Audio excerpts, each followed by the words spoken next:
There's a suspicious man trying to break into the Whitaker house at 14 Brer Bluff died. He's pulling things out of a pickup, and he doesn't belong here. That's the 911 call. That's what the HOA president of Briar Bluff Lake Estates told dispatch at 2:47 on a Tuesday in October. 3 deputies responded. They drove up to the lake house I had bought 11 days earlier and approached me with hands resting near their sidearms while I was unloading a box of my late son's books from my truck. I showed them my license, my closing folder, the deed. They apologized. They left. The HOA president, watching from across the street, smiled like she had just won something. What that woman did not know was that the deed she had just sicked 3 deputies to challenge contained one specific clause her HOA had failed to read for 39 years. As soon as I made one phone call, I was going to own her entire street. Tell me, what would you have done? The lake house was supposed to be the start of my second chapter. I bought it on a Tuesday in late September, closed on a Wednesday in early October, and moved in alone on the second Tuesday of the month with a borrowed pickup truck, 11 boxes, and a folder of paperwork that said I was now the owner of 140 feet of shoreline on Lake Kiowee, South Carolina. My name is Pierce Holloway. I'm 58 years old, a recently retired Delta Airlines captain with 32 years on the line, and the kind of pilot who reads the maintenance manual cover to cover before he flies the airframe. My wife Carlene and I have been married 33 years. She is currently in Spartanburg, helping our daughter Margot through the last 6 weeks of a difficult pregnancy. Margot is 28, a paramedic in Charlotte, expecting our first grandchild. The baby will be a boy. They have decided to name him Beckett after our son. Our son Beckett died in a small plane crash 8 years ago at the age of 22. I had been teaching him to fly since he was 16. He was on a solo cross-country to Asheville when a downdraft caught him on short final at a strip he had landed at 3 times before. He did everything right. The wind did not care. I have spent 8 years not quite forgiving myself for not being in the right seat that afternoon. Carlene has spent 8 years patiently teaching me that forgiveness is not a thing you get in one piece. It comes in small pieces, over years, mostly from grandchildren you have not met yet. I picked the lake house because Beckett had loved this lake. We had rented a cabin a quarter mile up the shoreline the summer he turned 15, and he had spent 6 straight days teaching himself to wakeboard while I drank coffee on the dock and Carlene read paperback mysteries in the shade. The cabin we had rented was gone now, torn down for a McMansion, but the house at the end of Briar Bluff Drive, the original 1968 Whitaker house, the oldest property on the street, had come on the market the same week I filed my retirement paperwork. I took it as a sign. The Whitaker house was built in 1968 by a man named Howell Whitaker, a small developer out of Greenville, who had bought 140 acres of pine-covered hillside in the late 60s and built one single lake house at the lake end of the parcel for himself and his wife. He sold the upland parcels off in the 1970s and 1980s, and the upland parcels eventually became Briar Bluff Lake Estates, a quiet HOA neighborhood of 23 homes on a single street called Briar Bluff Drive. The Whitaker house at the end of the street had passed through 3 owners over 56 years, the last of whom had been an aging widow named Lurleen Trask, who had moved to a memory care facility in Anderson the previous spring. I bought her house from her estate. The HOA, Briar Bluff Lake Estates, had been founded in 1985 by the second-generation developer who had subdivided the upland parcels. The HOA was small, tightly run, and proud of itself in the way some small HOAs are proud of themselves, like a country club without the bar. It had a president named Tamsin Cruz Boutwell. It had a board of 3. It had an annual newsletter printed on cream-colored paper. It had a community fit review process for new buyers that nobody on the board would ever describe out loud the way it actually worked. My closing had been rushed through by Lurleen's estate attorneys in late September to settle the estate before quarter end. The HOA's community fit review process had been bypassed entirely. By the time Tamsin Cruz Boutwell figured out that a new owner had moved into the Whitaker house, the deed had already been recorded for 9 days. She figured it out on a Tuesday afternoon when she drove past my driveway and saw a Carhartt-jacketed man unloading boxes from a pickup. She called 911 within 4 minutes. I heard the cruisers before I saw them. You don't fly 32 years on the line without developing an ear for distant engines, and a sheriff's V8 in second gear at low throttle has a particular sound, like a heavy tide rolling up a gravel beach, 3 of them in sequence, slowing as they came up the long curve of Briar Bluff Drive. I set down the box of Beckett's flight school textbooks and stepped out from behind the open tailgate of my pickup. The deputies pulled up in a loose triangle and stopped about 30 feet back. They did not get out immediately. The lead deputy spoke into his shoulder mic for about 15 seconds. Then all 3 came out at the same time, slowly, with their hands resting low and easy near their sidearms. The lead deputy was a tall, mid-40s man with the kind of square jaw and quiet bearing you only get from 20 years on a small county force. His name tag read Crane. "Sir, step away from the vehicle, please." "Yes, sir." I stepped 6 feet to my left, away from the pickup, hands visible, palms turned. I have flown into airports on 3 continents with armed personnel watching the apron, and I have learned the same lesson everyone learns in those moments. Be small, be visible, be patient. "Sir, can I see some identification?" "Yes, sir. My driver's license is in my wallet, in my back pocket. My closing paperwork for this house is in a manila folder on the passenger seat of the truck. Would you like me to retrieve either or both?" Sergeant Crane studied me for about 3 seconds. Then he said, in a tone that had clearly already begun to suspect this was not what it had been called in as, "License first, slowly." I produced it. He examined it. He compared the address on it to a paper in his hand, and the address on the mailbox at the foot of the drive. "Sir, may I see the closing folder?" "Yes, sir." I retrieved it, slowly, two-handed. He read the top page, the recorded deed dated October 3rd, with my name on the buyer line. He flipped through to the title insurance policy, the wire transfer confirmation, and Lurleen Trask's estate executor's signature on the deed. He handed the folder back. He exhaled. "Sir, I owe you an apology. The call we received indicated a suspicious individual attempting to break into a vacant property. The information was clearly incorrect. May I ask how long you have owned the residence?" 11 days. I have been moving in by myself this week. My wife joins me in 4 weeks. She's helping our daughter with the last weeks of her pregnancy. Sergeant Crane nodded slowly. He looked across the street. The HOA president was standing on her porch. She was a heavy-set blonde in a navy blazer and white slacks, holding a coffee cup, watching the 3 cruisers in her driveway and the man in the Carhartt jacket the way a magistrate watches a criminal docket. She was smiling. Sergeant Crane's jaw tightened, very slightly. "Mr. Holloway, would you object if I went and had a brief word with the reporting party?" "No, sir. Please do." He walked across the street. I did not hear the conversation. The 2 other deputies stayed by their cruisers. I went back to unloading the box of Beckett's textbooks. Sergeant Crane spoke to Tamsin Cruz Boutwell for about 3.5 minutes. From across the street I could see her gesturing, then folding her arms, then gesturing again with the coffee cup. He did most of the listening. At the end, he handed her a piece of paper, said something brief, and walked back across the street. He stopped by my pickup. "Mr. Holloway, I have advised the reporting party that filing inaccurate 911 reports is a misdemeanor under South Carolina law. She has been issued a written warning. I would advise you to keep that warning in mind in your future interactions with her." "I appreciate that, Sergeant." "And sir, welcome to the lake." He tipped his hat. He got in his cruiser. The 3 of them rolled out together. I watched them go. I looked at Tamsin on her porch. She was no longer smiling. She was, instead, looking directly at me with an expression I had seen exactly once in my career, on the face of a Class B captain who had just been called into a chief pilot meeting and did not yet know why. I picked up the box of Beckett's books. I carried them inside. I closed the door. I went into the kitchen, opened my closing folder, and turned to page 3 of the deed. Then I picked up my phone.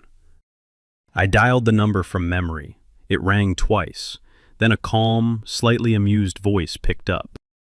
"Francis Stillwell." "Francis, it's Pierce." "Captain Holloway, welcome to retirement. How's the lake?" "Francis, I need to read you something, from page 3 of the deed." There was a pause. "Francis has been my attorney for 19 years. She handled the will when Beckett died. She handled my mother's estate. She handled the closing on this house. She knows the tone in my voice when something is up. Read it. I read her the paragraph. It was the third paragraph on page 3, in a section titled Appurtenant Rights. The language was the kind of careful, old-fashioned, lawyer's English that nobody types anymore. The grantor doth further convey and grant unto the grantee, in fee simple absolute, that certain access roadway commonly known and platted as Briar Bluff Drive, running from its terminus at State Route 11 to its terminus at the property hereby conveyed, together with all rights of ingress, egress, regress, and underlying easement, in perpetuity, the same to be held by the grantee as appurtenant to the lakefront parcel. There was about 3 seconds of silence on the other end of the phone. Then Francis said, "Pierce, read me that again, slowly." I read it again. Another silence. "Pierce, where are you right now?" "Standing in the kitchen of the Whitaker house." "Pierce, do you have your title insurance policy?" "Yes." "Open it, Schedule A. Tell me the legal description." I opened it. I read her the legal description, which described both the lake parcel itself and a pertinent fee simple interest in the platted private roadway designated Briar Bluff Drive. "Pierce." "Yes, Francis." "Sit down." I sat down at the kitchen table. "Pierce, you own the road, the entire street, from State Route 11 to your driveway. All 23 homes on Briar Bluff Drive have driveways that connect to a private roadway that is owned in fee simple by you." Francis. "Yes." "The HOA called 911 on me an hour ago." There was a long, low laugh on the other end of the line. "Pierce, that HOA does not know what it just did. How is this possible? How did a roadway end up appurtenant to a residential parcel for 56 years and nobody figured it out? Because nobody read the deed, Pierce. Howell Whitaker built the road in 1968 to get to his own house. He didn't dedicate it as a public road. He didn't dedicate it as a private community road. When he subdivided the upland parcels, he just left the road appurtenant to the lake house. Every subsequent buyer of the lake house got the road with the house. Every subsequent buyer of the upland parcels, including the developer who founded the HOA, assumed the road was either public or community. It wasn't. It was Howell's. Then it was the next owner's, then Lurlene's. Now it's yours. Francis, the HOA collects road maintenance fees from every homeowner. There was a longer silence. Pierce, how do you know that? It was in the HOA disclosure packet at closing. $392 a year per household, line item, road maintenance assessment. Pierce, that money has been collected for years on a private road they do not own. That is conversion. If the funds were transferred to a vendor, it may be wire fraud. Have you opened the HOA's annual financial filing? Not yet. Open it tonight. And Pierce, do not, under any circumstances, exercise your rights yet. Not a sign, not a chain, not a phone call. We need to research first. The HOA does not yet know they have lost. Let's keep it that way for a while. Just so I'm clear, right now, with a single recorded notice, I could close Briar Bluff Drive to all non-owner traffic by next Friday. Yes, Pierce, legally you could. And every homeowner on this street would be locked behind a chain on private property they do not own and have no easement on. Legally, yes. I looked out the kitchen window. Across the street, Tamsin Cruz Boutwell was getting into her white Range Rover. She was on the phone, talking emphatically. Francis, let's research first. Good answer, Pierce. They always escalate. They always do. Tamsin escalated within 48 hours. On Thursday morning, a single sheet of paper was tucked under the windshield wiper of my pickup. It was a violation notice on Briar Bluff Lake Estates HOA letterhead. The violation was that my vehicle, a 2017 Ford F-150 in a respectable shade of gunmetal gray, was non-conforming with the neighborhood vehicle aesthetic standard. The fine was $250. The notice was signed by Tamsin Cruz Boutwell, HOA president. I read it, I folded it, I put it in a manila folder marked BB-HOA, that I had set up on my kitchen table. By Friday afternoon, there was a second notice. This one cited my mailbox post for being improperly painted. The mailbox post had been painted gloss black by Lurleen Trask in 2019 and matched every other mailbox post on the street. The fine was $125. I added it to the folder. By Saturday morning, there was a third. A bedsheet I had hung to dry on the back deck the previous afternoon was a visible laundry violation, $100. By Saturday afternoon, Margot called. "Dad, are you sitting down?" "I am. What's wrong?" "Nothing's wrong, but I'm coming up tomorrow, just for the day. Jasper's driving me. I want to see the lake house before the baby comes. Mom said you'd love a visit." I set my coffee down. "Sweetheart, you should know. There's an HOA president on this street who has already called 911 on me once for unloading boxes. She is, in my professional opinion, somebody we want to give a very wide berth to.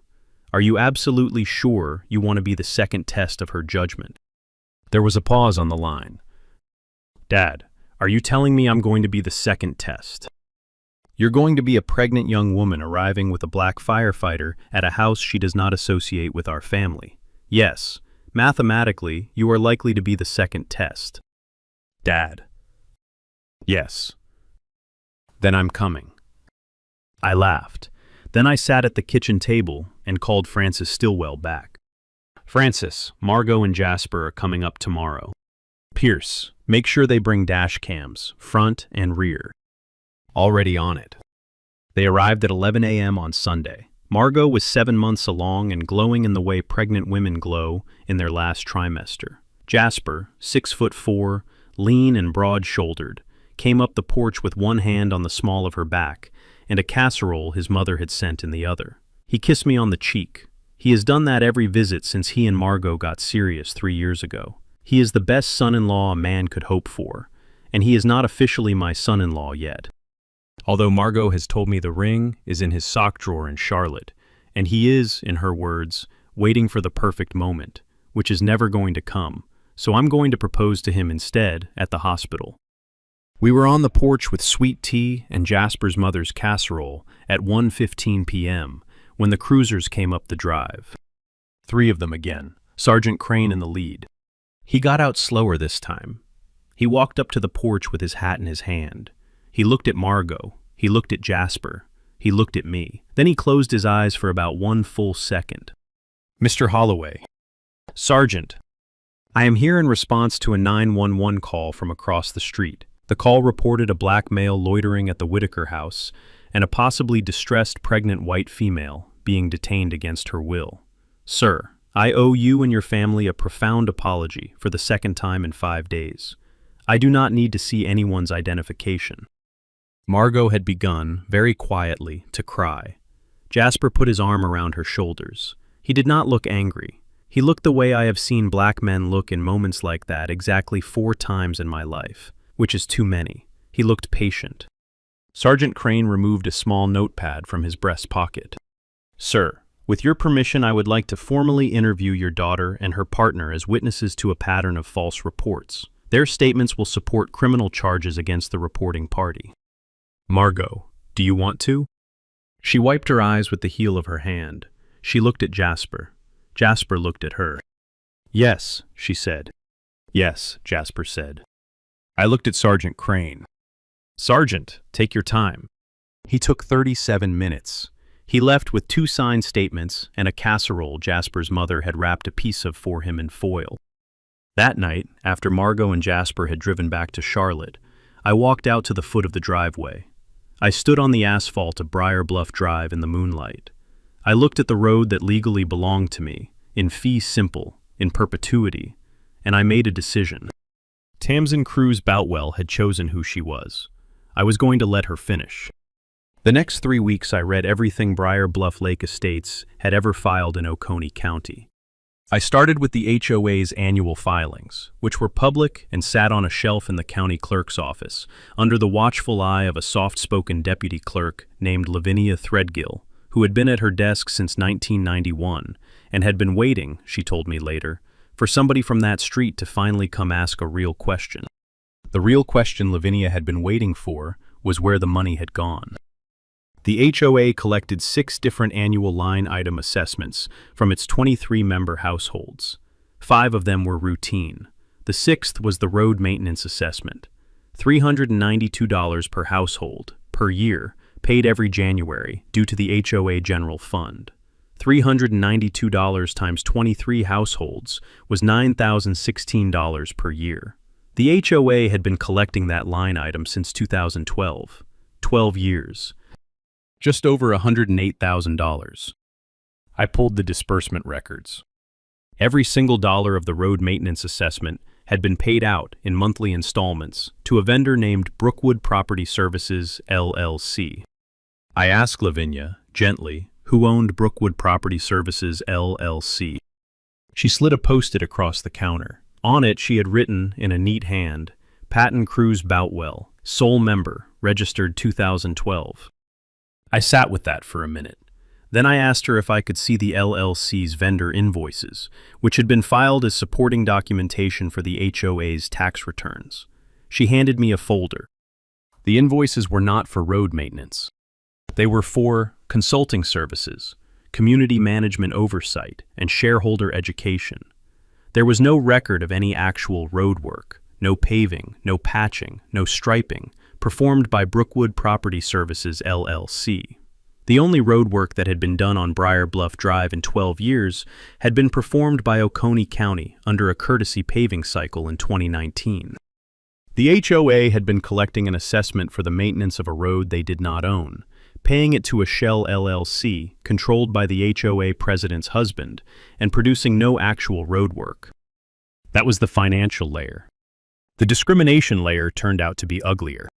While I was at the clerk's office on the second afternoon, Lavinia mentioned, in the way small-town deputy clerks mention things, that the HOA's community fit review process had generated a lot of paperwork over the years, and that the paperwork was technically a public matter because Briar Bluff Lake Estates was registered as a community organization under South Carolina State Code. She pulled a thick folder. It contained 22 rejected applications over the previous 8 years. Of the 22, 14 had been from black families, 3 had been from Hispanic families, 2 had been from single mothers, 3 had been from buyers whose income tax returns indicated a household income below $110,000 a year. I sat with that for a long time. The clerk's office was quiet. A wall clock ticked. Lavinia did not say anything. She did not need to. I went home that night and called Francis. Francis, the road assessment is mail fraud. The community fit rejections are a federal fair housing case. How many rejections? 22 over 8 years. Pattern. Send me everything. I'm calling DOJ tomorrow morning. I sent her everything. Then I poured myself a glass of cold water and stood at the kitchen window for a long time, looking out across the street at the white Range Rover in the driveway of the house that had, until that afternoon, belonged to the woman who thought she ran this neighborhood. She did not anymore. She just did not know it yet. For the next 6 weeks, I built the case the way I used to build a flight plan, in layers, with redundancies, with contingencies, and with the assumption that something would go wrong somewhere and I would need a clean diversion. Francis took the lead on the federal piece. She contacted a DOJ fair housing investigator out of the Atlanta regional office named Yvette Sandoval, a quiet woman in her mid-50s who had spent 18 years building fair housing pattern cases in the Southeast. Yvette flew in to meet me at a coffee shop in Seneca and spent 4 hours reading the rejected application folder. At the end, she closed the folder, looked up and said, "Captain Holloway, this is the cleanest, discriminatory screening case I have seen in 3 years. If you have the patience to let it unfold quietly, I have the warrant to make it federal." How long until indictment? 90 days from today. We will be patient. The other case was the road assessment fraud. Francis and I had decided to walk that to the Oconee County District Attorney first, where it would land as a state-level conversion and mail fraud case before federal jurisdiction widened it. The DA was a soft-spoken, older man named Quincy Halverston, a former defense attorney who had switched sides in 2008. He read the invoice folder, the LLC registration, and the public disbursement records in under an hour, and said, Captain, I want to take this. I will charge Patton Cruz Boutwell with mail fraud, theft over $10,000, and 3 counts of fraudulent vendor billing within the month. Mr. Halverston, I would like to wait 60 days to give the federal piece time to mature. He smiled, the slow smile of a man who has watched a lot of cases bloom on his desk. Captain Holloway, you are a patient man. I have flown a lot of long-haul routes. Meanwhile, I worked the neighborhood. I started knocking on doors, not all 23. I started with the houses Tamsin had been openly hostile to over the years, homes I could identify from her board meeting minutes, which Lavinia had quietly slid into my folder. There were 6 of those households. I introduced myself. I sat on porches. I drank a lot of iced tea. I told each of them plainly what I had found. 5 of the 6 told me, within 15 minutes, that they had been waiting 12 years for somebody to ask. One of them, a retired school teacher named Geraldine Marbury, whose adult son was a Pentecostal pastor in Atlanta, hugged me on her porch and said, "Captain, I have been refunding that road assessment in my head every January since 2014. Tell me what you need." From those 6, I moved outward. By the end of week 4, I had spoken to 17 of the 23 households. 15 had signed sworn statements supporting the road assessment refund claim. 11 had agreed to vote, when the time came, to dissolve the existing board. I also retained a surveyor. Briar Bluff Drive had never been formally surveyed against the parent parcel deed since 1968. I hired a licensed South Carolina surveyor named Ridley Birchfield, paid him $5,000, and asked him to walk the entire length of the road with his equipment. He walked it on a clear Wednesday in November. The map he produced was an extremely clean rectangle, from the curb cut at State Route 11 to my driveway gate at the lake. All of it. Mine. I had 3 copies made. I had the map recorded with the county under a deed addendum that Francis drafted. Then I waited. On the morning of November 23rd, Tamsin Cruz Boutwell took the final step that I had been quietly counting on her to take. Carlene had arrived from Spartanburg 3 days earlier. We were ready. Carlene heard the doorbell before I did. She had been at the kitchen counter, peeling apples for a pie Margot had requested in honor of Carlene's arrival. Carlene is 57 years old, gray-haired by choice, with the calm, steady eyes of a woman who has taught middle school history for 31 years, and has, on the basis of those 31 years alone, seen more human nonsense than most federal judges. She set down the paring knife. She wiped her hands on a dish towel. She looked at me through the kitchen doorway. "Pierce, is that her?" "It is. You want me to handle it. I want you to film it." "On it." She picked up her phone. She tapped record. She walked toward the front door 3 steps behind me, framing the doorway from a respectful distance. Carlene Holloway has been documenting petty tyrants since before I knew her. I opened the door. Tamsin Cruz Boutwell stood on my porch in a teal cashmere wrap and a pearl necklace, holding a glass of white wine in her left hand and a folded sheet of paper in her right. "Mr. Holloway." "Mrs. Cruz Boutwell. I have come to inform you that the Board of Briar Bluff Lake Estates has voted to commence formal removal proceedings against you as a homeowner. We are exercising our community removal authority under Article 12 of our governing bylaws. I have a particular face I used in cockpits during decompressions and engine fires. It is a face that says nothing, betrays nothing, and lets the other person hear their own words echo back at them in the silence I am providing. I use that face now. Mrs. Cruz Boutwell, Briar Bluff Lake Estates does not have community removal authority. HO, as in South Carolina, do not have eviction power. That is a matter for our attorneys. That is, in fact, a matter for state law, which I have read twice." Her mouth tightened. She raised the folded sheet of paper. "This is your formal notice." She tried to push it into my hand. I did not take it. She thrust it at my chest. The paper fluttered. That was when she did the thing. I do not think she planned the thing. I think the thing was the cumulative result of 3 weeks of escalating frustration at the fact that the man across the street had not yet collapsed. She lifted the wine glass. She tilted it. She poured the contents, about 4 ounces of a moderately priced California Sauvignon Blanc, directly across the front of my Carhartt jacket, my chest, and the leather toe of my left shoe. Carlene's phone never moved. Her hand was steady. I looked down at my jacket. I looked back up at Tamsin. "Mrs. Cruz Boutwell, you have just committed assault on my front porch, with a witness, on video." She blinked. She had not, until that moment, registered the phone in Carlene's hand. That is... "Mrs. Cruz Boutwell, please leave my porch." She tried to step forward.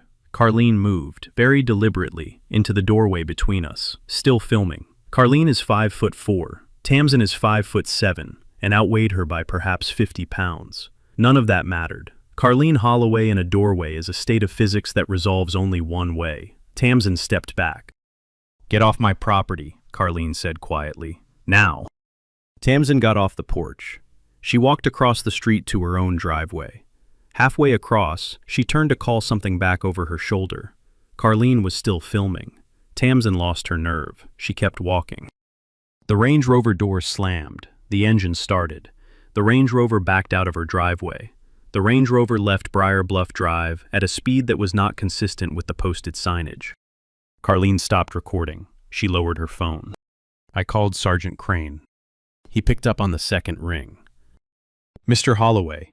"Sergeant, the reporting party from the 2 previous incidents has just thrown a glass of wine on me on my own front porch. My wife filmed the entire incident." "Mr. Holloway, I would like the video very much. I will be there in 11 minutes. He was there in 9. That evening, after Sergeant Crane left, after Francis and Yvette had both been emailed the video, after Margot had called twice and demanded to be FaceTimed in, Carlene and I sat on the back deck and watched the moon come up over the lake.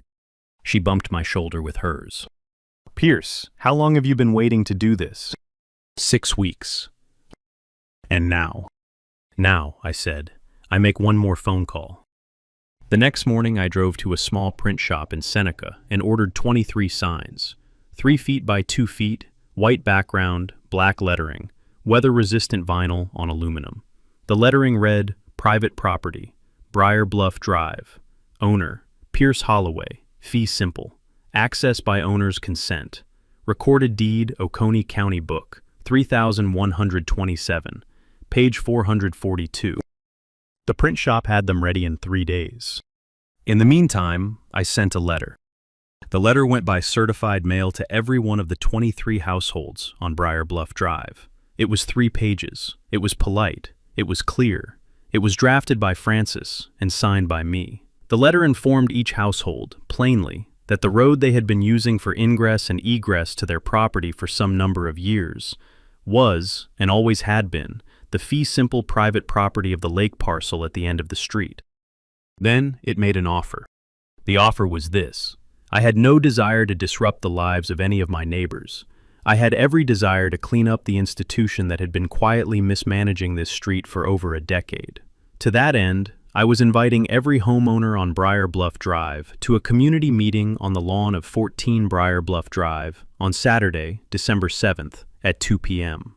At that meeting, I intended to offer every homeowner a free, recorded, permanent appurtenant easement, granting them right of ingress and egress in perpetuity, on the condition that the existing HOA board be dissolved and a new transparent board be formed, under reformed bylaws that explicitly prohibited any community fit review process, and that returned all wrongfully collected road maintenance assessments. The letter ended with the line, "I am not your adversary. I am your new neighbor. I am asking, with respect, that we fix this together." By Tuesday morning, 21 of the 23 households had RSVP'd yes. The 2 that had not were the Cruz Boutwell household, and one neighboring household belonging to Tamsin's longtime supporter, a retired oil and gas executive named Walton Pierce. The day before the meeting, 3 different things happened in the same morning. At 7 a.m., Quincy Halverston's office filed criminal charges against Patton Cruz Boutwell for mail fraud, theft, and conspiracy. Patton was arrested at his home at 7:30. The arrest made the front page of the Greenville News online edition by noon. At 8 a.m., Yvette Sandoval's office served Tamsin Cruz Boutwell with a formal federal subpoena for the fair housing pattern investigation. At 8:15 a.m., Sergeant Crane personally served Tamsin Cruz Boutwell with 2 misdemeanor charges and 1 felony charge for filing false reports, intimidation, and the assault on my front porch. By noon, 3 local TV stations had vans parked at the entrance to Briar Bluff Drive. The Cruz Boutwell family did not RSVP to my Saturday meeting. I did not expect them to. Carlene and I spent Friday night setting up folding chairs on the front lawn. There were 23 chairs. We placed them in a rough semicircle facing a small folding table where I would speak. We hung 2 work lamps in the cedar branches in case the December afternoon ran short on light. We laid out 2 coffee urns, 3 thermoses of hot apple cider, and a tray of Carlene's apple pie. We turned in early. I lay awake for a long time looking at the ceiling. Carlene was already asleep beside me. I thought about Howell Whitaker, who had built this road and this house in 1968, and could not possibly have imagined that the deed language he had typed on a manual typewriter would, 56 years later, end an HOA-run racial screening operation in a county he had never seen modernized. I thought about Beckett. I closed my eyes. I slept. The community meeting was at 2 p.m. on Saturday. By 1:58, all 21 chairs were full. I had not made a public speech in 8 years. The last one had been at Beckett's memorial, in the chapel at the Greenville Flying Club, in front of 240 pilots and family and friends. I had read a single page of typed remarks, and I had cried twice, and I had thanked the room for loving my son. I stood up at 2:03 on a Saturday afternoon on the lawn of my new lake house. 21 of my new neighbors were seated in a rough semicircle in folding chairs in front of me. Sergeant Crane stood at the back, in uniform, hat off, hands folded. Francis Stillwell stood at my left in a slate-gray pantsuit with a leather folio. Yvette Sandoval stood at my right in a navy windbreaker that read D.O.J. in small embroidered letters above the heart. Quincy Halverston stood a respectful distance behind, in a charcoal overcoat. Carlene was beside me, holding a clipboard. Margot was on FaceTime on the clipboard, propped up so she could see and hear. Jasper was visible behind her shoulder. 3 TV cameras were set up at the property line on the public side of State Route 11. They were not on private property, because the property they would have been on was mine, and I had not invited them. I cleared my throat. Good afternoon. My name is Pierce Holloway. Some of you have met me. I'd like to take 20 minutes to tell you the story of this street. I told it the way I used to brief a passenger emergency before takeoff, in plain language, in order, without omitting anything that mattered. I told them about Howell Whitaker and his 1968 deed. I told them about the road that had been appurtenant to my lake house for 56 years. I told them about the public records I had pulled at the county clerk's office.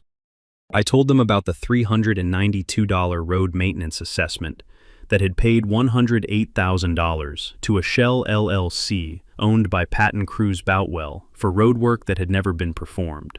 I told them about the 22 rejected applications. When I named the rejected applications, I named them by category.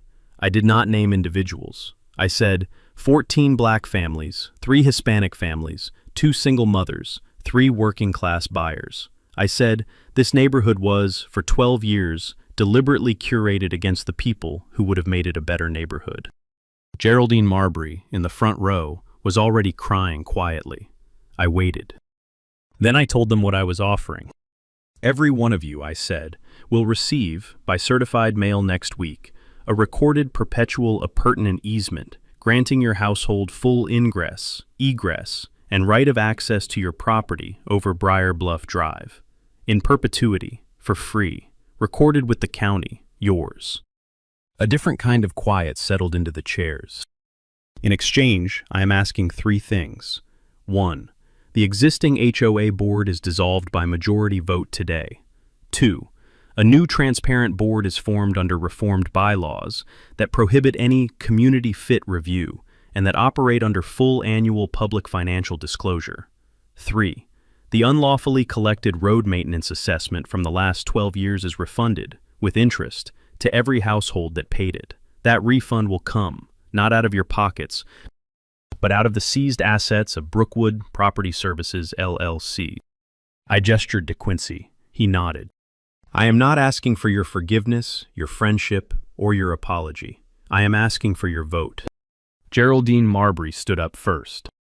"Captain Holloway, I move that the existing board of Briar Bluff Lake Estates, HOA, be dissolved, effective today, and that a new transparent board be elected within 30 days. Is there a second?" A retired surgeon 2 rows back, a man named Theodore Hatcher I had only met once, raised his hand. "Second." All in favor. 20 hands went up, including Walton Pierce, who had RSVP'd no and shown up anyway, sitting in the back row, looking older and quieter than I had expected. Any opposed? No hands went up. The motion passed. A small ripple of applause moved through the chairs. It was the applause of people who had been waiting a long time to clap for something. The December afternoon was cold but bright, the kind of South Carolina winter day where the light feels like clean water on your face.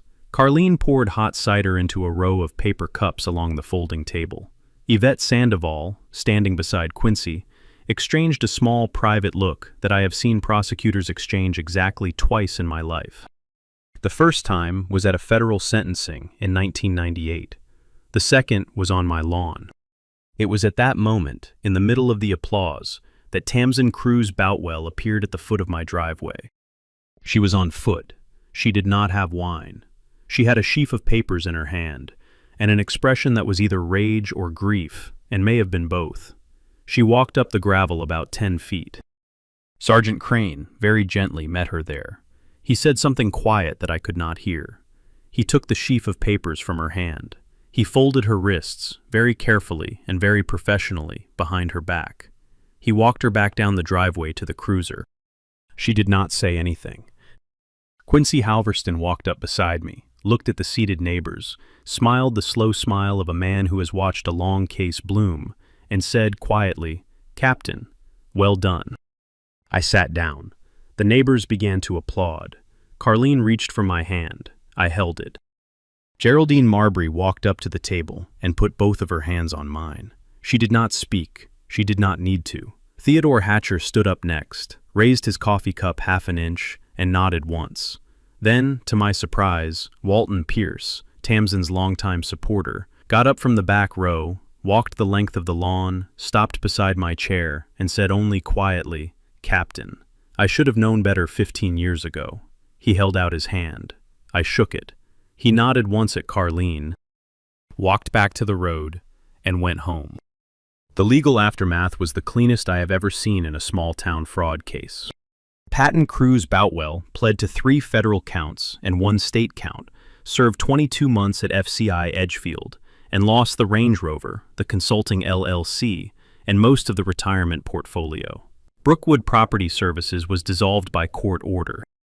Its remaining assets, about $140,000 in seized bank balances, and resale value of a small office building Patton had been renting to himself through the LLC, were liquidated and distributed back to the 23 households as restitution. Tamsin Cruz Boutwell pled to 1 felony and 2 misdemeanors. She served 14 months at the Goodman Correctional Institution in Columbia. She lost the house, the pearls, and the social standing that had been the only thing she had ever really owned.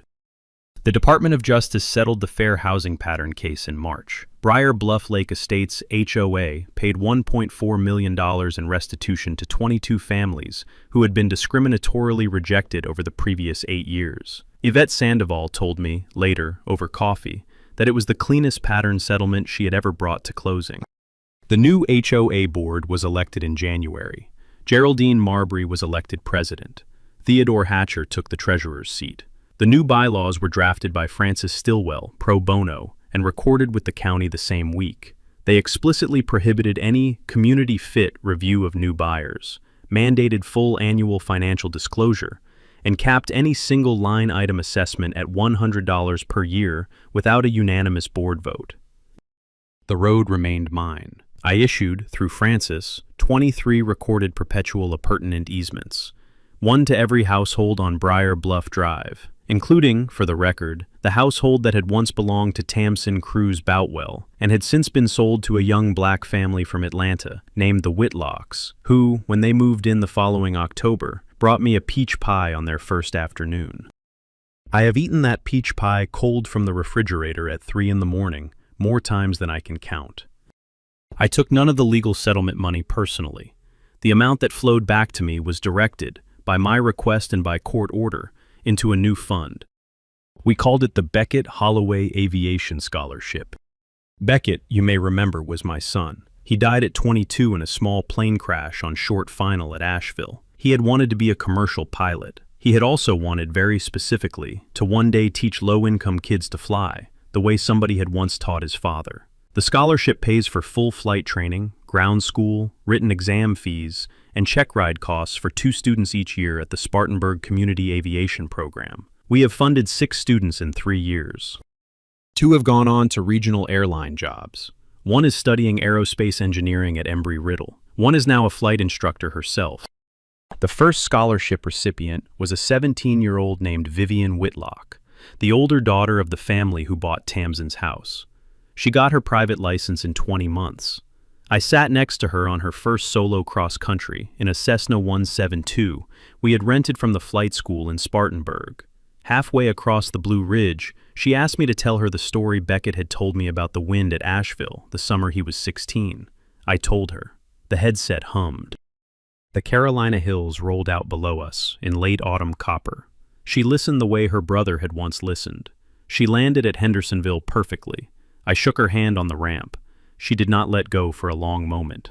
Margot gave birth in March of last year. Beckett Holloway Jeffries was born 7 pounds 3 ounces, healthy, loud, perfect. He took his first canoe ride with me on Lake Kiowee at sunset last June.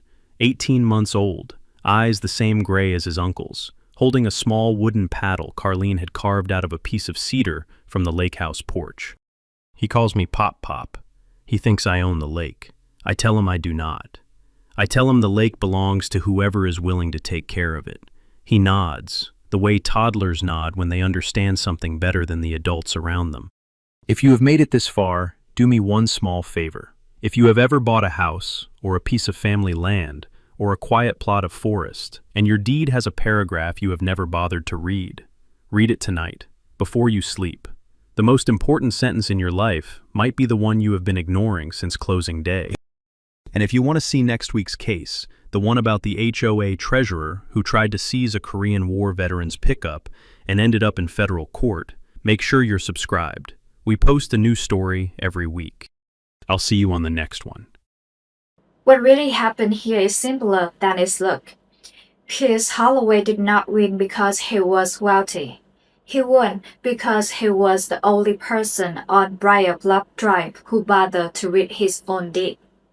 For 56 years, a single paragraph on page 3 of a 1968 document has sat unread by every prior owner and every HOA member around it. The HOA president counted on nobody ever reading page 3. The lesson here is worth saying out loud. The most powerful documents in your life are the ones you cite without reading. When you close on a house, when you inherit land, when you buy a quiet acre of forest, read every page of the deed. Ask the lawyer what the old language means. Find out what you own before somebody decides to use it against you. If you ever have an HOA or a small town queen try to take what your family worked for, drop a comment and tell us. And if you want to see next week's case, the HOA treasurer who tried to see a Korean War veteran pick up and ended up in federal court, make sure you subscribe. I'll see you on the next one.